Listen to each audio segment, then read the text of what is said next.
Bismillahirrahmanirrahim. Assalamualaikum warahmatullahi wabarakatuh. Innal hamdalillah nahmaduhu wa nasta'inuhu wa nastaghfiruh. Wa na'udzu billahi min sururi anfusina wa min sayyiati a'malina. Man yahdihillahu fala mudilla lahu wa may yudlil fala hadiya lahu. Wa asyhadu an la ilaha illallah wahdahu la syarika lahu. Lahul mulku wa lahul hamdu wa huwa ala kulli syai'in qadir. Wa asyhadu anna Muhammadan abduhu wa rasuluhu wa habibuhu wa khaliluhu salawatu rabbi wa salamuhu alaihi wa ala alihi wa ashabihi wa man ihtada bihudahu ila yaumiddin yauma la yanfa'u malun wala banun illa man atallaha biqalbin salim. Masyarul muslimin wal muslimat jemaah yang semoga dirahmati oleh Allah Rabbul Alamin. Segala puji dan puji syukur senantiasa kita ucapkan kepada Allah Jalla Jalaluhu. Kita memuja dan memujinya, bersyukur atas limpahan berkah yang diberikan oleh Allah Tabaraka wa Ta'ala kepada kita jemaah. Allah Rabbul Alamin masih memberikan kita kesehatan, yang mana dengan kesehatan tersebut kita mencari nafkah. Allah masih memberikan kita waktu luang, yang mana dengan waktu luang dan kesehatan tersebut kita bisa beribadah, maka itu diantara cara bersyukur dengan nikmat Allah Tabaraka wa Ta'ala, meningkatkan ketakwaan kepada Allah Rabbul Alamin. Kemudian selawat beriring salam kita ucapkan kepada Nabi kita Muhammad bin Abdullah sallallahu alaihi wasallam. Allahumma salli wa sallim wa zid wa barik wa an'im ala Sayyidina wa Maulana Muhammad bin Abdullah sallallahu alaihi wasallam. Ya Allah, semoga selawat beriring salammu, tambahan berkah dan nikmatmu senantiasa tercurahkan kepada hamba kekasihmu ya Allah, kekasih kami ya Allah, junjungan kami ya Allah, Muhammad bin Abdullah sallallahu alaihi wasallam. Jemaah yang semoga dirahmati oleh Allah Tabaraka wa Ta'ala. Alhamdulillah pada kesempatan sore hari yang berbarokah ini kita bisa duduk, kita bisa menyempatkan waktu kita untuk mempelajari agama Allah Tabaraka wa Ta'ala, kemudian meningkatkan ketakwaan kita kepada Allah Rabbul Alamin. Maka kita lanjutkan pelajaran dan kajian kita masih membahas tentang kitab yang dituliskan oleh Syekh Fuad bin Abdul Aziz, yaitu Kitabul Adab atau kumpulan adab Islami atau etika seorang muslim yang hendaknya dimiliki dalam kehidupan sehari-hari. Dan kita masih berada di bab yang ke-11, yaitu masih tentang membahas adab-adab mendatangi masjid. Sekarang kita masuk ke yang ke-15 dari adab-adab tersebut. Maka beliau mengatakan di antara adab-adab yang dibolehkan ketika orang mendatangi masjid atau dia berada di masjid, maka boleh baginya untuk membicarakan perkara dunia yang mubah di dalam masjid. Maka ini dibolehkan. Dia berbicara dengan sesuatu permasalahan dunia, atau mungkin usahanya, atau mungkin ada cara supaya misalnya ketika dia memiliki dana sekian, kemudian dia berusaha, silakan. Masalah dunia boleh diceritakan di dalam masjid. Yang penting tidak melalaikan kita dari Allah Tabaraka wa Ta'ala. Karena terkadang orang membicarakan masalah dunia itu akhirnya dia lupa dengan Allah Rabbul Alamin. Tetapi kita jadikan membahas masalah dunia itu tujuannya adalah untuk akhirat, untuk membantu kita beribadah kepada Allah Tabaraka wa Ta'ala. Maka hal ini jelas dibolehkan oleh Allah Tabaraka wa Ta'ala dan Rasulnya. Maka Syekh Fuad mengatakan dibolehkan bagi seorang membicarakan perkara-perkara keduniaan yang mubah di dalam masjid bersama saudaranya, dan tidak ada dosa baginya dalam membicarakan hal tersebut. Rasulullah sallallahu alaihi wasallam pun pernah melakukan hal tersebut ketika beliau bersama para sahabat, maka beliau membincangkan sesuatu di dalam masjid sementara beliau berada di tengah mereka dan membenarkannya. Maka hal ini menunjukkan bolehnya membicarakan hal tersebut. Dan disebutkan dalam sebuah riwayat yang berasal dari Anas bin Malik radhiyallahu ta'ala anhu. Maka ia mengatakan salat setelah didirikan atau setelah salat itu didirikan dan Nabi sallallahu alaihi wasallam menyeru seseorang datang ke masjid dan tidaklah ia berdiri mengerjakan salat hingga orang-orang yang ada semuanya tertidur. Kemudian disebutkan dari Simak bin Harb, ia mengatakan, aku bertanya kepada Jabir bin Samurah, apakah engkau pernah duduk bersama Nabi sallallahu alaihi wasallam?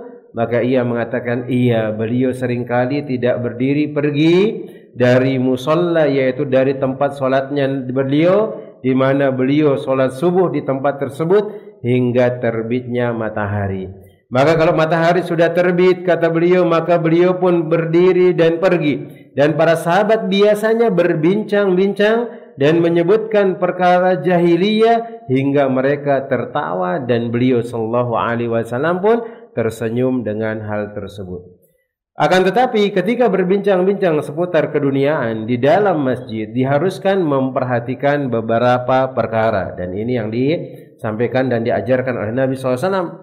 Yang pertama adalah jangan sampai mengganggu orang yang mengerjakan ibadah, baik itu sholat, membaca Al-Quran, atau orang-orang yang menyibukkan dirinya dengan ilmu. Silakan berbicara dunia boleh, tapi jangan sampai mengganggu orang lain dengan teriakannya, dengan ketawanya mungkin. Maka silakan kita tertawa seadanya, misalnya kita ngobrol dengan teman kita, bagaimana dia bertemu, kemudian dia mengingat masa lalu dia ketika di sekolah misalnya, kemudian dia senyum. Atau dia berbicara tentang masalah usahanya, bagaimana usaha yang diberikan oleh Allah Tabaraka wa Ta'ala, boleh.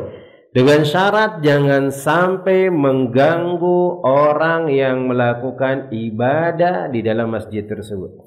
Kemudian yang kedua, tidak menjadikannya sebagai kebiasaan. Karena memang masjid itu digunakan untuk berzikir kepada Allah Rabbul Alamin. Digunakan untuk duduk menyebut kalamullah, menyebut hadis Nabi sallallahu alaihi wasallam.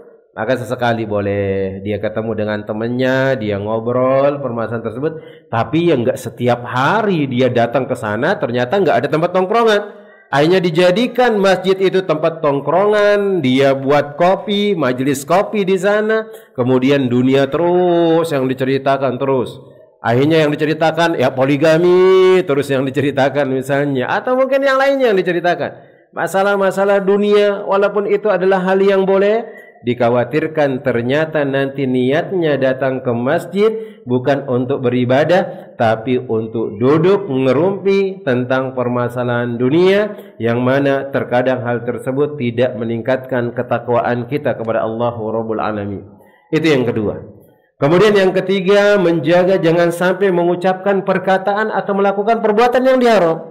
Maka jangan sampai masjid itu digunakan untuk mencaci maki orang, maka hukumnya haram.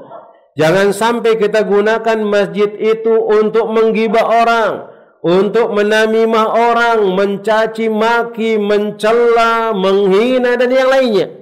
Karena masjid itu untuk mengingat Allah Rabbul Alamin, bukan untuk merendahkan orang lain, bukan untuk menghinakan orang lain, dan bukan untuk menyombongkan diri di dalam masjid, membanggakan dirinya.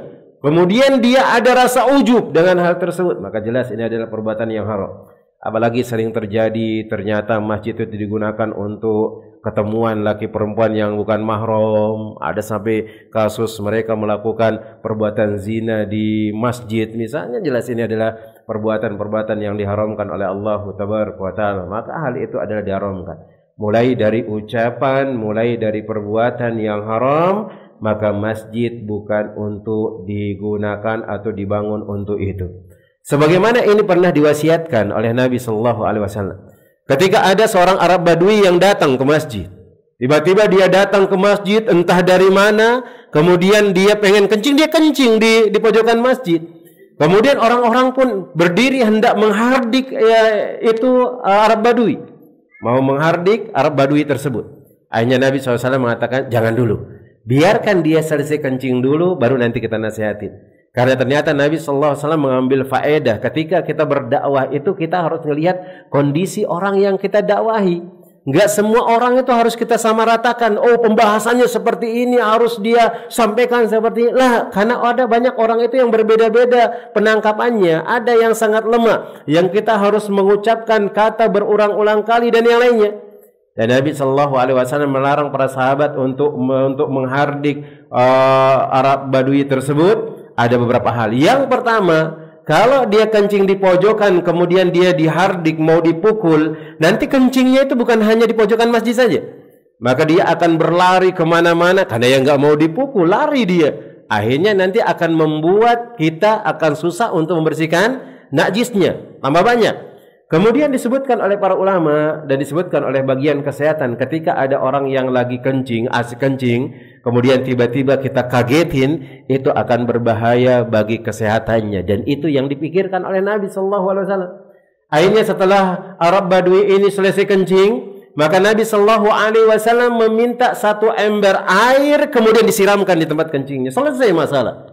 Maka najisnya hilang, maka jadi suci tempat tersebut. Kemudian Nabi Sallallahu Alaihi Wasallam mengatakan, wahai saudaraku, dengan lemah lembut, tidak menghina dia, mengatakan bodoh misalnya, dan yang lainnya. Tapi Nabi Sallallahu Alaihi Wasallam memanggil dia, mengucapkan dengan lemah lembut, kemudian mengatakan, sesungguhnya masjid itu digunakan untuk berzikir, digunakan untuk membaca Al-Quran, bukan untuk buang air kecil, bukan untuk buang air besar, dan yang lainnya. Akhirnya melihat apa yang dilakukan oleh Nabi Sallallahu Alaihi Wasallam, maka lihat apa kata Arab Badui tersebut, Allahumma arhamni wa Muhammad wa la tarhamhum. Ya Allah, rahmatilah aku ya Allah, rahmati Muhammad. Tuh, jangan rahmati orang-orang yang tadi mau menghina aku itu ya Allah. Sampai segitunya. Dan hati-hati dengan hal tersebut. Bisa jadi takutnya nanti kita akan zalim kepada mereka, walaupun mereka melakukan perbuatan maksiat. Karena sejatinya mereka nggak paham dengan hal tersebut. Ini diantara thariqah orang dakwah. Kita kalau dakwah sama orang itu harus hati-hati. Lihat betul-betul. Jangan kita langsung tanpa ada basa-basi, ini seperti ini. Pulang-pulang ke rumah, baru kenal kajian, datang ke orang tuanya, ibu, engkau harus pakai jilbab, enggak pakai jilbab masuk neraka, mati engkau nanti. Ya, enggak mau ibunya.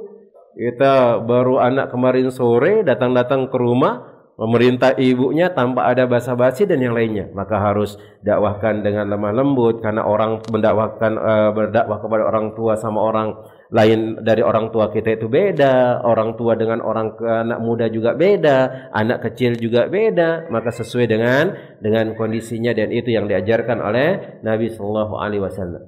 Kemudian yang keempat, beliau mengatakan pembicaraannya mesti sedikit dan tidak banyak.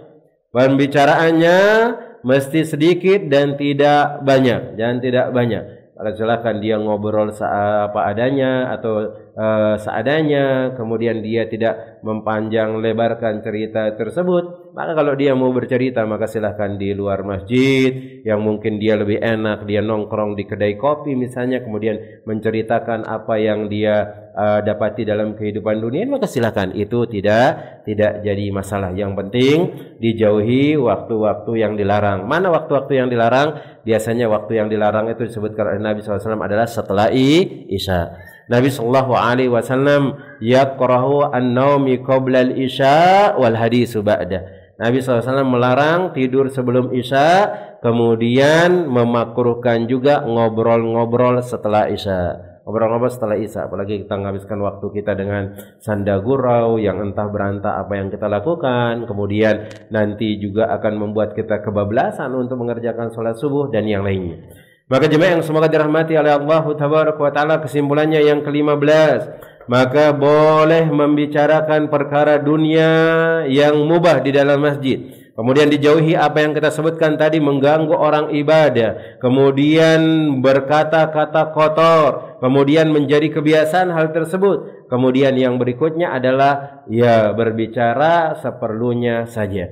Kemudian yang ke-16, jemaah yang semoga dirahmati oleh Allah Tabaraka wa Ta'ala, kaum muslimin dan muslimat yang semoga dirahmati oleh Allah Rabbul Alamin. Yang ke-16 adalah bolehnya makan dan minum di masjid. Silakan boleh.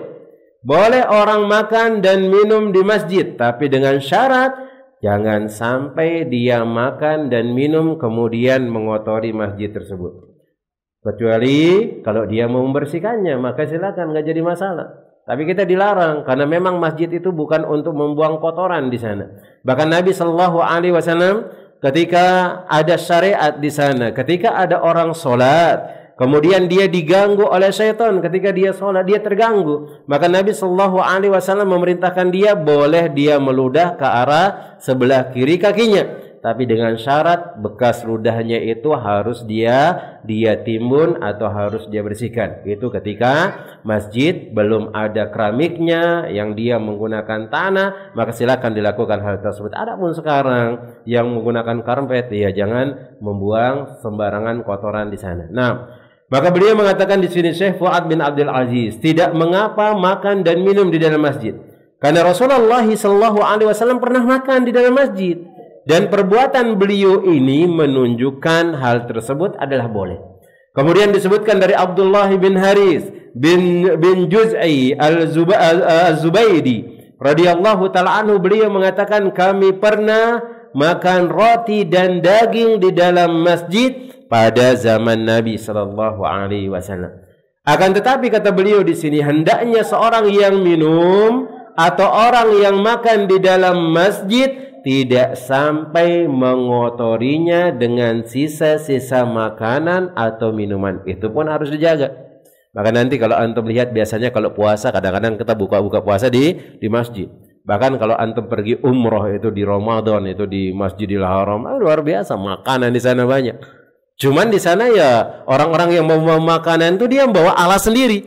Membawa alas sendiri sehingga selesai makan ditimbun kemudian dibuang dan dibersihkan, dan itu tidak mengotori lantai-lantai masjid. Maka di sini boleh, silahkan dia untuk makan dan minum di masjid dengan syarat tidak mengotori dengan sisa-sisa makanan atau minumannya.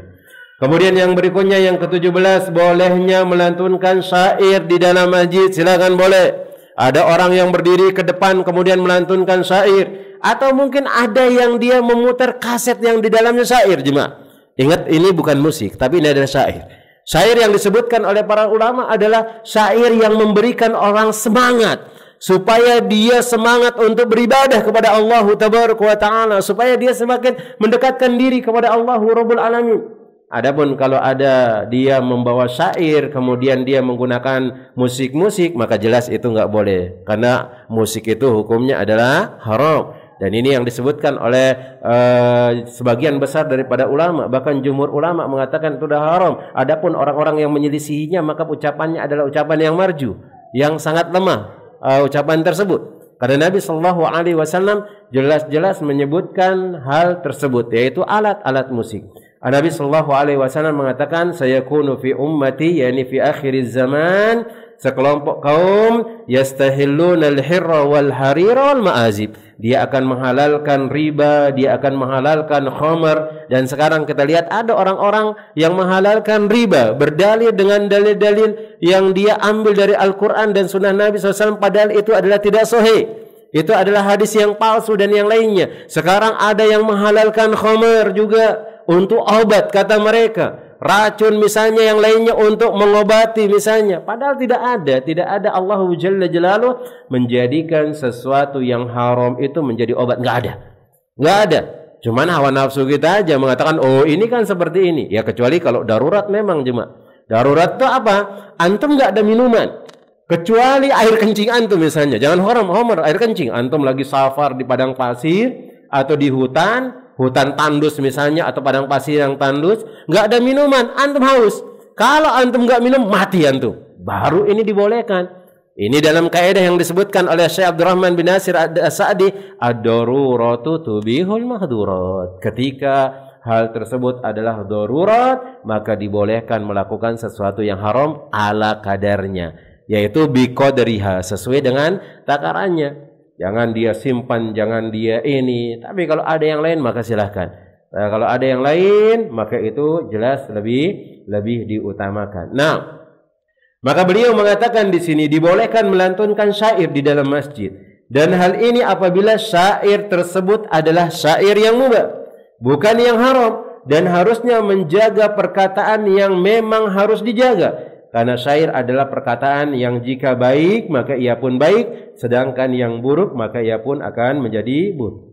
Kemudian disebutkan oleh Hasan bin Sabit radhiyallahu taala anhu telah melantunkan syair di dalam masjid di hadapan Nabi sallallahu alaihi wasallam, Ia memuji Rasulullah sallallahu alaihi wasallam dan kaum mukminin dan menghujat orang-orang musyrik serta membantah mereka. Bahkan Rasulullah sallallahu alaihi wasallam mendoakannya. Kemudian dari Sa'ad bin Musayyab, ia berkata, Umar melintas di dalam masjid sementara Hasan mengubah sebuah syair. Lalu ia berkata, aku pernah mengubah sebuah syair di dalam masjid yang di dalamnya dihadiri oleh orang-orang yang lebih baik dari dirimu. Ini yang disebutkan oleh beliau.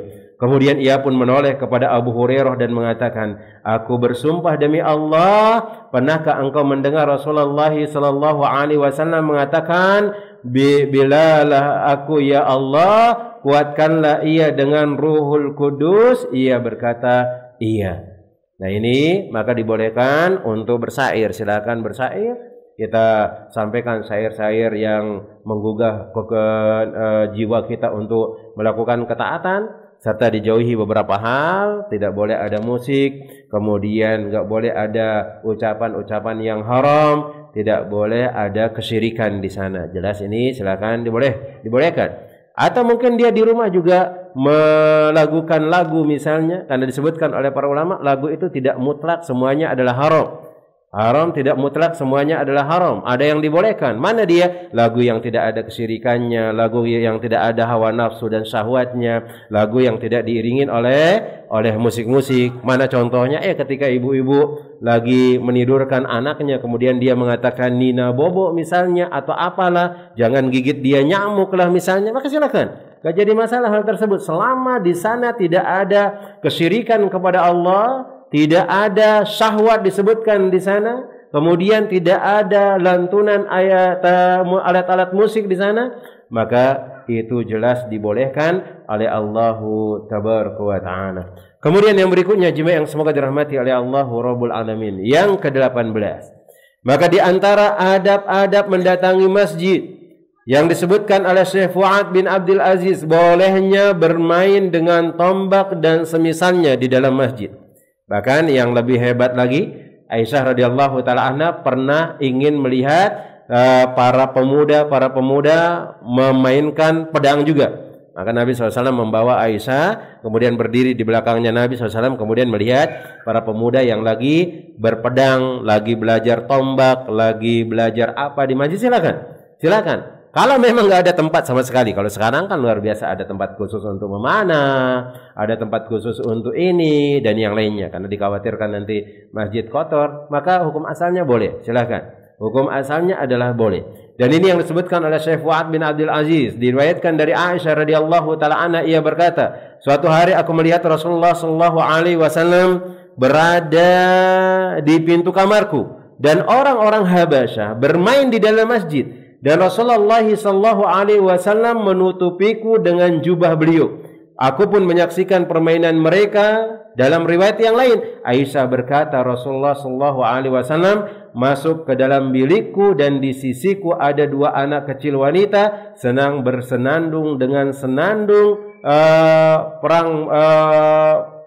perang buat. Maka beliau pun berbaring di tempat tidur, kemudian memalingkan wajahnya. Kemudian Abu Bakar masuk, menegurku seraya berkata, seruling setan berada di sisi Nabi sallallahu alaihi wasallam. Nabi menghadap wajah kepadanya, lalu beliau mengatakan, biarkanlah keduanya. Di saat beliau lengah, aku pun memberi isyarat kepada keduanya, lalu keduanya pun keluar. Dan pada hari Id, orang-orang mengadakan permainan dan menggunakan perisai dan tombak. Waktu itu apakah aku meminta kepada Nabi sallallahu alaihi wasallam atau beliau yang mengatakan, apakah engkau ingin melihat? Ini Aisyah lupa apakah aku yang meminta kepada Nabi atau mungkin Nabi yang mengatakan hal tersebut, apakah engkau ingin melihat perlombaan tersebut? Maka Aisyah pun mengatakan iya. Maka Nabi SAW berdiri, aku di belakang beliau dan pipiku menyentuh atau bersentuhan dengan pipi beliau. Lalu beliau bersabda, wahai Bani Arfadah, sekali lagi hingga aku jenuh. Beliau bertanya, sudah cukup? Aku menjawab iya. Beliau bersabda, kalau begitu pergilah. Maka permainan di sini adalah permainan menggunakan tombak pada hari Id. Dan hari Id adalah hari kegembiraan dan sukacita. Dan permainan menggunakan tombak ini dalam rangka latihan, menusuk dan bertarung ini dibolehkan. Main tombak, main pedang, misalnya belajar pedang, main memanah, silakan. Itu dianjurkan dalam agama Islam. Walaupun tidak ada peperangan yang terjadi misalnya, maka kita diperintahkan untuk bersiap-siap. Karena kita nggak tahu kapan musuh akan datang. Maka oleh karena itu Nabi Shallallahu Alaihi Wasallam tidak melarang mereka dari permainan menggunakan tombak dalam masjid.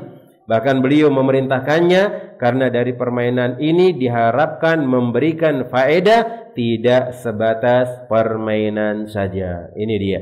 Maka silakan membuat permainan-permainan, silakan. Yang penting ada faedahnya dan yang lainnya. Kemudian yang berikutnya jemaah yang semoga dirahmati oleh Allah Tabaraka wa Ta'ala, yang ke-19. Maka beliau mengatakan disunnahkan menempatkan perhiasan untuk sholat Jumat dan sholat Idaini, 2 hari raya.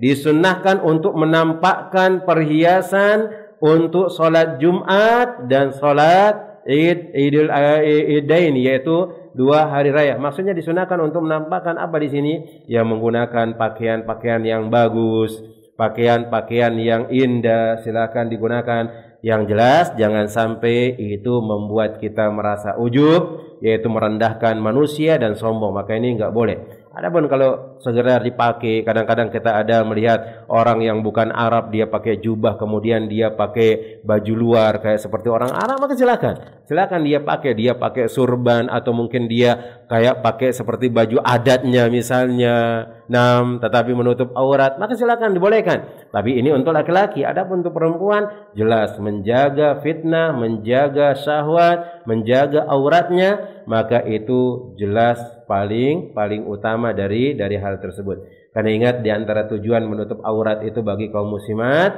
untuk menjaga terjadinya perbuatan-perbuatan haram, menjaga supaya tidak terjadinya fitnah, maka dijauhi semua pakaian yang mencolok, kemudian yang mendatangkan fitnah. Adapun laki-laki maka silahkan, dengan syarat tidak boleh ada kesombongan dan tidak boleh ada rasa ujub. Tidak boleh ada kesombongan dan tidak boleh rasa ujub dengan hal tersebut. Maka di sini Syekh Fuad bin Abdul Aziz mengatakan, jemaah yang semoga dirahmati oleh Allah Jalla Jalaluhu, disunnahkan bagi seorang muslim untuk berhias dengan menggunakan pakaian yang indah untuk sholat Jumat. Pakaian yang indah untuk sholat Jumat dan sholat Idaini, yaitu sholat 2 hari raya. Karena mengenakan pakaian yang indah untuk melaksanakan sholat Jumat dan Idaini adalah sesuatu yang dianjurkan oleh syar'i, dianjurkan oleh Allah Tabaraka dan oleh Nabi Sallallahu Alaihi Wasallam. Hal ini ditunjukkan oleh hadis dari Abdullah ibn Umar radhiyallahu taala anhuma. Ia berkata, Umar bin Khattab melihat pakaian sutra bergaris yang ada di depan pintu masjid, maka ia pun berkata, "Ya Rasulullah, seandainya engkau membeli pakaian ini dan mengenakannya pada hari Jumat dan menyambut tamu yang berkunjung kepadamu," maka Rasulullah SAW bersabda, sungguhnya yang mengenakan pakaiannya adalah orang-orang yang tidak mendapatkan bagian di akhirat. Apa maksudnya? Pakaian yang ada sutranya. Karena sutra ini nggak boleh. Karena sutra ini nggak boleh, dilarang oleh Nabi SAW untuk kita pakai. Tapi di sini syahidnya itu adalah Umar menawarkan kepada Nabi SAW, pakai baju yang bagus ya Rasulullah untuk sholat hari raya, kemudian untuk menyambut tamu. Maka kita kalau menyambut tamu itu yang bersih, jangan kumal, kemudian belum mandi, kemudian ada bau-bau tidak sedap, walaupun yang datang ada teman kita jemaah. Dan Nabi SAW tidak mengingkari Umar mengenakan pakaian indah untuk sholat Jumat dan menyambut tamu. Hanya saja beliau mengingkari pakaian semisal dengan pakaian tersebut yang terbuat dari sutra. Ini dia. Dan di sini diketahui bahwasanya berhias untuk sholat Jumat dan sholat Idaini serta untuk menyambut tamu adalah dianjurkan. Jelas dianjurkan. Tapi bukan hanya pakaian saja kita bersih, harus yang lainnya juga bersih. Baik dari bau mulut kita dan yang lainnya. Apalagi itu adalah anggota tubuh yang setiap hari kita berinteraksi dengan orang, maka kita bersihkan pula hal tersebut. Kemudian di antara perhiasan tersebut, seorang yang menuju masjid untuk melaksanakan sholat id, maka hendaknya dia memakai wewangian dan minyak rambut, dan ini sangat dianjurkan. Sebagaimana Nabi Sallallahu Alaihi Wasallam menyebutkan dalam sebuah hadis, yang dibawakan oleh Salman Al-Farisi, beliau mengatakan, la yaghsilu rajulun yaumal jum'ah wa yatatahharu mastata'a min tuhrin. Tidaklah seorang mandi pada hari Jumat lalu membersihkan dirinya semampunya, memakai minyak wangi, wa yaddahinu min duhnin, yaitu memakai minyak wangi, aw yamassu min tibi baitihi, atau dia memakai minyak wangi yang berasal dari rumahnya, kemudian dia keluar, summa yakhruju fala yufarriqu bainas naini summa yusalli ma kutiba lahu summa yunsitu idza takallama al-imam. Kemudian dia datang ke masjid, ketika datang di masjid tidak boleh dia memisahkan dua orang yang lagi duduk. Ada dua orang lagi duduk, sudah duduk di shop, maka enggak boleh dia misahkan. Siapapun dia, mau dia kiai, mau dia ustadz, mau dia presiden, maka kalau ada orang yang sudah duduk di tempat tersebut, maka enggak boleh kita misahkan orang lain. Enggak boleh kita memisahkan mereka. Jangan dipisahkan. Itu adalah hak mereka. Biarkan mereka di sana. Maka kita cari tempat yang kosong. Seperti itu.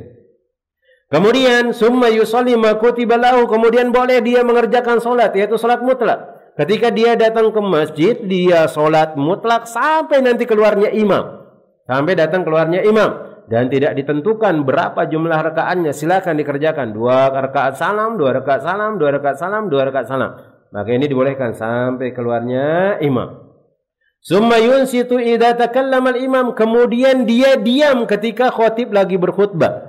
Ini harus disampaikan kepada saudara-saudara kita, karena ada orang-orang yang dia duduk di masjid untuk sholat Jumat, dia keluar nggak mendapatkan apa-apa. Yang dia kerjakan berbicara di dalam masjid, dan di samping juga disebutkan oleh para ulama dia bermain HP, khatib lagi berkhutbah. Padahal Nabi SAW mengatakan, man qala li akhika ansit wal imamu yakhtub faqad lagauta. Barang siapa di antara kalian mengatakan kepada saudaranya atau kepada siapapun di sebelahnya, lagi ribut temannya, kemudian dia mengatakan diam, cuma satu ucapan tersebut, maka Nabi SAW mengatakan dia telah melakukan perbuatan yang sia-sia.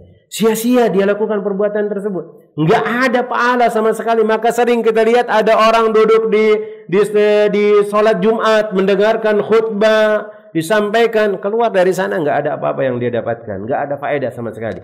Dia cuma datang untuk menunaikan kewajibannya saja dan nggak ada faedah yang dia bisa ambil. Dan orang-orang yang dia keluar dari rumahnya mandi menggunakan minyak wangi, kemudian dia tidak memisahkan orang yang lagi duduk, kemudian kalau memang memungkinkan dia bisa sholat, kemudian dia tidak ngobrol ketika imam lagi berkhutbah, kata Nabi SAW, illa ghufira lahu ma bainahu wa jum'atil ukhra, maka sungguh Allah akan ampuni dia dari Jumat tersebut sampai Jumat yang akan datang. Dan ini adalah faedahnya. Maka di sini yang jadi syahid itu adalah Nabi SAW memerintahkan kita untuk mandi, memerintahkan kita untuk memakai pakaian yang bagus, memberikan minyak wangi, kemudian yang lainnya. Sehingga di sini yang ke-19 adalah disunnahkan menampakkan perhiasan untuk sholat Jumat dan sholat Idaini dari pakaian yang rapi, kemudian rambutnya juga dirapikan, kemudian juga kebersihannya, kemudian yang lainnya, sehingga ketika dia beribadah kepada Allah Tabaraka wa Ta'ala dia merasa nyaman dan tidak mengganggu orang lain. Kemudian di sini kita lanjutkan yang ke-20, larangan keluar dari masjid setelah dikumandangkan azan. Ini bagi orang yang enggak ada perlu. Ada orang lagi azan kemudian dia tiba-tiba keluar, maka ini larangannya. Maka di sini disebutkan dimakruhkan keluar dari masjid bagi orang yang telah mendengar azan dikumandangkan sementara ia telah berada di dalam masjid, kecuali orang yang mempunyai uzur yang memang mengharuskannya keluar dari masjid seperti memperbarui wudu dan semisalnya, maka ini boleh. Karena banyak orang kadang-kadang masjid itu dijadikan untuk tempat istirahat saja. Dia lagi capek datang ke masjid tidur-tiduran, orang azan dia pergi. Nah, dia sudah diberikan fasilitas oleh Allah Tabaraka wa Ta'ala, diberikan dia tempat untuk istirahat, masa dia melakukan ketaatan kepada Allah, dia pergi dengan hal tersebut. Diriwayatkan dari Abu Ashid, nah di sini dia berkata, kami pernah duduk di dalam masjid bersama Abu Hurairah radhiyallahu taala anhu. Lalu muazzin pun mengumandangkan azan. Maka seorang berdiri dari masjid dan berjalan keluar. Kemudian pandangan Abu Hurairah ini terus mengikutinya sampai dia keluar dari masjid. Maka beliau mengatakan, amma hadza faqad asa Aba Qasim. Adapun ini dia telah berbuat maksiat kepada Abul Qasim sallallahu alaihi wasallam. Hadis ini adalah hadis yang marfu karena Abu Hurairah tidak akan berijtihad dalam masalah seperti ini sekali-kali tidak. Maka tidak sepatutnya orang yang telah mendengar azan sementara dia berada di dalam masjid keluar dari masjid hingga ia mengerjakan salat wajib kecuali karena uzur. Karena barang siapa yang keluar setelah azan tanpa adanya uzur, kemungkinan akan tersibukkan atau terkendali oleh orang atau oleh sesuatu yang akan menghalanginya untuk melaksanakan salat berjamaah, juga menjadi sebab ia tertinggal dalam pelaksanaan salat jamaah tersebut. Maka ini dia yang ke-20, larangan tidak boleh keluar setelah azan dikumandangkan kecuali kalau memang ada perlu, maka silahkan. Allah Ta'ala alam shawab. Ini diantara adab yang bisa kita sampaikan pada kesempatan sore hari yang berbarokah ini. Yang pertama, bolehnya berbicara-bicara tentang permasalahan dunia yang mubah. Silahkan di masjid boleh, selama itu tidak jadi kebiasaan dan tidak mengganggu orang berbuat atau melakukan ketaatan, kemudian tidak mengucapkan kata-kata kotor, hinaan, caci makian di sana, maka silahkan. Kemudian boleh makan dan minum di dalam masjid boleh, dengan syarat menjaga kebersihan, jangan sampai mengkotori masjid. Kemudian boleh melantunkan syair-syair, silahkan. Dia melantunkan syair atau apa misalnya untuk memberikan semangat kepada orang lain. Kemudian di sini juga boleh, ternyata masjid itu tempat main tombak, tempat main pedang. Silahkan kalau memang tidak ada tempat yang lain, dibolehkan hal tersebut. Kemudian ketika datang untuk mengerjakan sholat, yaitu khususnya sholat Jumat atau 2 hari raya, maka silahkan dia menampakkan perhiasannya, pakai bajunya yang paling bagus. Bukan yang paling baru, tapi yang paling bagus yang dia miliki. Kemudian dia memakai minyak wangi, kemudian dia bersihkan dirinya, maka silahkan dia datang. Kemudian dimakruhkan keluar dari masjid ketika azan dikumandangkan.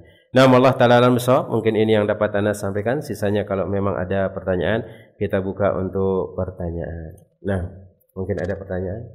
Fadhal.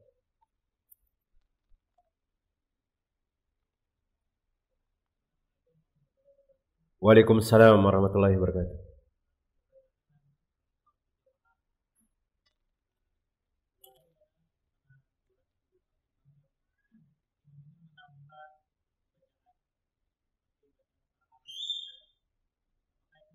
Bacaan apa? Nah.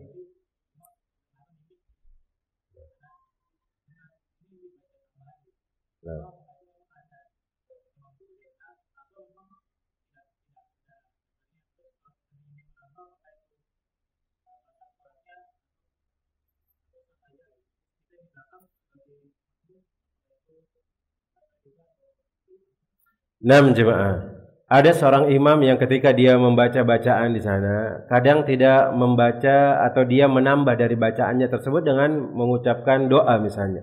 Dan ini pernah dilakukan oleh para sahabat juga dan yang lainnya ketika ada tentang pembahasan atau tentang bacaan yang dia baca tentang api neraka atau dengan surga, maka kadang ditambahkan dengan doanya mengatakan Allahumma inni a'udzubika minan nar, Allahumma inni as'aluka al-jannah. Itu yang dilakukan. Tapi ini tidak menjadi kebiasaan. Kadang-kadang. Dan seharusnya ketika kita melakukan hal tersebut, kita sampaikan kepada jemaah kita kalau memang ada syariat seperti itu, sehingga ketika kita membacanya orang-orang tidak merasa ragu dan yang lainnya. Adapun kalau setelah tambahan dari Al-Fatihah Ana belum dapat, nanti Ana carikan lagi sebagai PR Ana. Apakah ada nanti, bolehkah orang selesai membaca Al-Fatihah itu mengucapkan doa-doa yang dia ingin baca atau yang lainnya.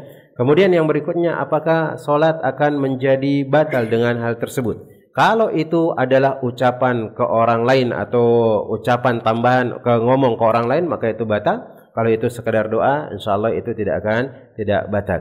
Tidak batal. Misalnya dia baru selesai membaca Al-Fatihah, dia bersin, kemudian dia mengatakan Alhamdulillah, maka ini tidak membatalkan. Maka ini tidak membatalkan karena tidak ada omongan kepada orang lain. Tapi insya Allah nanti ana carikan tentang permasalahan hal tersebut. Kemudian apakah makmum batal sholatnya? Maka kita katakan jelas makmum nggak batal sholatnya karena nggak ada hubungan batalnya sholat imam dengan batalnya makmum. Insya Allah nanti ana sampaikan.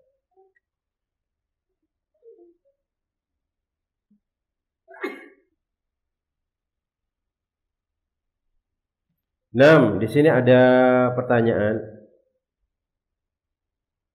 Bagaimana anak yang sudah dikecewakan berulang kali? Maksudnya mungkin sama suaminya misalnya. Maka ketika ada seorang istri yang dia mungkin sering dikecewakan oleh suaminya, doakan suami kita mudah-mudahan menjadi yang terbaik. Dan juga doakan kalau memang istri kita yang melakukan hal tersebut menjadi yang terbaik. Cuma saling mendoakan. Kadang kita sering mengeluh dengan sifat yang ada pada pasangan kita, tapi kita jarang sekali untuk mendoakan mereka. Kita memohon kepada Allah Tabaraka wa Ta'ala karena Allah itu yang maha membolak-balikan hati. Cuma kita itu nggak ada kuasa untuk merubah orang, nggak ada kuasa sama sekali, benar. Nggak ada kuasa. Tapi yang bisa membolak-balikan hati itu adalah Allah Rabbul Alamin. Kita dikecewakan terus sama suami kita, maka doakan dia, ya Allah, jadikanlah suami saya orang-orang yang soleh, kemudian orang-orang yang sabar dan yang lainnya. Sembari berikan nasihat kepada suaminya. Dan memberikan nasihat kepada suami itu lihat kondisi juga. Jangan ketika orang rame, nggak boleh. Jangan sampai dia share di media sosial, nggak boleh. Itu bahkan bukan menyelesaikan masalah. Banyak wanita-wanita itu, kalau dia ada masalah itu sama suaminya, di-share di media sosial. Akhirnya semua orang tuh tahu dia ada masalah dengan suaminya. Ada masalah dia dengan suaminya, kan kita tambah membuka aib kita dan yang lainnya. Dan suami ketika melihat hal tersebut maka tidak pantas bagi dia. Maksudnya itu, kok kayak gini istri saya. Seandainya kalau memang saya mengecewakan dia, maka silahkan dinasihati saya, diingatkan saya dan seterusnya. Seperti itu. Maka dalam rumah tangga itu ya sang suami harus menerima saran dari istri, sang istri juga harus menerima saran dari sang suami dan harus saling mendoakan. Antara suami mendoakan istrinya, istri mendoakan suaminya supaya menjadi yang terbaik. Kemudian kalau memang gak bisa kita yang menasihati dia, coba carilah temannya yang teman dekatnya itulah. Teman dekatnya yang kita bisa percayai, yang kita cerita sama dia untuk menyelesaikan masalah, silakan. Atau mungkin ada ustadz mungkin yang dia segani ustadz tersebut, maka silakan minta mungkin diundang ustadz itu datang ke rumah, ajak makan-makan ustadznya, kemudian suruh beli tausiah yang berkaitan dengan suami istri, bagaimana melanggengkan rumah tangga, secara tidak sadar ternyata untuk menasihati dia dan untuk menasihati kita. Seperti itu. Maka terus kita mendekatkan diri juga kepada Allah Tabaraka wa Ta'ala. Ingat, yang bisa menolong kita adalah Allah Rabbul Alamin, dan cara untuk mendapatkan pertolongan Allah Tabaraka wa Ta'ala adalah mendekatkan diri kepada Allah Tabaraka wa Ta'ala. Kita terkadang sering mengeluh, masalah ini enggak selesai-selesai. Tapi terkadang kita jarang mengeluh kepada Allah Tabaraka wa Ta'ala. Bagaimana cara mengeluh? Ya kita kerjakan amal soleh, kemudian bertawasul dengan amal soleh tersebut, maka wallahi Allah akan memberikan jalan keluar dari apa yang kita kerjakan. Maka saling mendoakan kebaikan terhadap pasangan kita. Saling mendoakan. Jangan kita hanya menuntut atau merendahkan mereka, tapi kita jarang mendoakan kepada Allah supaya dia menjadi orang yang terbaik. Saling mendoakan. Ingat, Nabi sallallahu alaihi wasallam atau Allah Jalla Jalaluhu mengatakan, "Ud'uni astajib lakum." Maka berdoalah kalian kepadaku, niscaya aku akan kabulkan doa kalian. Pasti dikabulkan. Pasti dikabulkan. Berdoa dengan serius, kemudian mengharapkan pahala dari Allah Tabaraka wa Ta'ala dan kebaikan, maka Allah akan memberikan jalan keluar. Wallahu ta'ala alam bisawab. Nah, mungkin ada pertanyaan.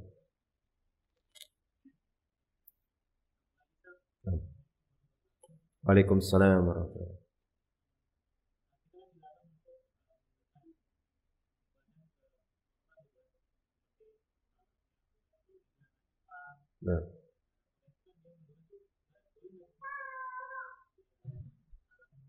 Nah,